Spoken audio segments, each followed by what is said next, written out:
വിവാദങ്ങളിൽ നിന്ന് എപ്പോഴും മാറി നടക്കാൻ മോഹൻലാൽ എന്ന നടൻ ശ്രമിക്കാറില്ലേ എന്നുള്ള ചോദ്യത്തിന് മറുപടി പറയുകയാണ് നടൻ മോഹൻലാൽ. തന്റെ ഏറ്റവും പുതിയതായി തിയേറ്ററിലെത്തുന്ന നേര് സിനിമയുടെ പ്രൊമോഷന്റെ ഭാഗമായി മനോരമ ന്യൂസിനോട് സംസാരിക്കുമ്പോഴായിരുന്നു അവതാരകൻ ഈ ചോദ്യം ചോദിച്ചത്. പൊതുബോധത്തിനനുസരിച്ച് നീങ്ങാൻ സാധിക്കാത്ത ഒരാളാണ് മോഹൻലാൽ എന്ന് തനിക്ക് പലപ്പോഴും തോന്നിയിട്ടുണ്ടെന്നും അത് താങ്കളുടെ നിഷ്കളങ്കത കൊണ്ടാണ് അങ്ങനെ സംഭവിക്കുന്നതെന്ന വിലയിരുത്തലുണ്ടെന്നും അവതാരകൻ പറഞ്ഞു. എൻ്റെ സ്വഭാവം അങ്ങനെയാണ്. അതിലും വലിയ കാര്യങ്ങൾ എനിക്ക് ചെയ്യാനുണ്ട്. വെറുതെ സന്തോഷത്തോടെ ഇരുന്നാൽ പോരെ.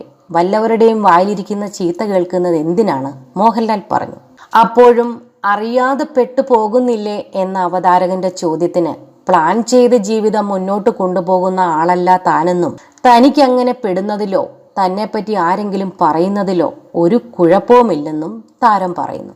നോക്കൂ, എന്താണ്, നിങ്ങളും ഇത്തരം വിവാദങ്ങളിൽ പെടില്ലേ?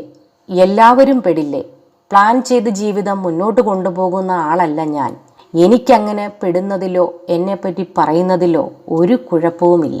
ഇത്രയും വർഷമായിട്ട് സിനിമയിൽ അഭിനയിച്ചിട്ട് എനിക്ക് പുതിയതായി ഒരു മോഹൻലാൽ എന്ന് കാണിക്കേണ്ട ആവശ്യമില്ല.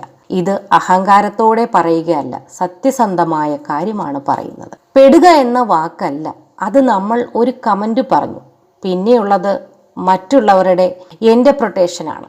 ഞാൻ ഹലോ എന്ന് പറഞ്ഞ ശേഷം നിങ്ങൾ എന്നോട് എന്തിനാണ് ഹലോ പറഞ്ഞതെന്ന് ചോദിച്ചു കഴിഞ്ഞാൽ നിങ്ങൾ കേട്ട ഹലോയിലുള്ള കുഴപ്പമാണ്.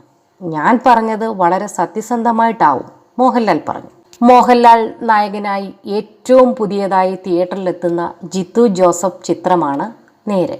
സുപ്രധാനമായ കേസിന്റെ പശ്ചാത്തലത്തിലുള്ള ഒരു കോർട്ട് റൂം ഡ്രാമയാണ് ചിത്രം. ശാന്തി മായാദേവിയും ജിത്തു ജോസഫും ചേർന്നാണ് ചിത്രത്തിന്റെ കഥയും തിരക്കഥയും സംഭാഷണവും നിർവഹിച്ചത്. ഡിസംബർ 21-നാണ് നേര് റിലീസ് ചെയ്യുന്നത്.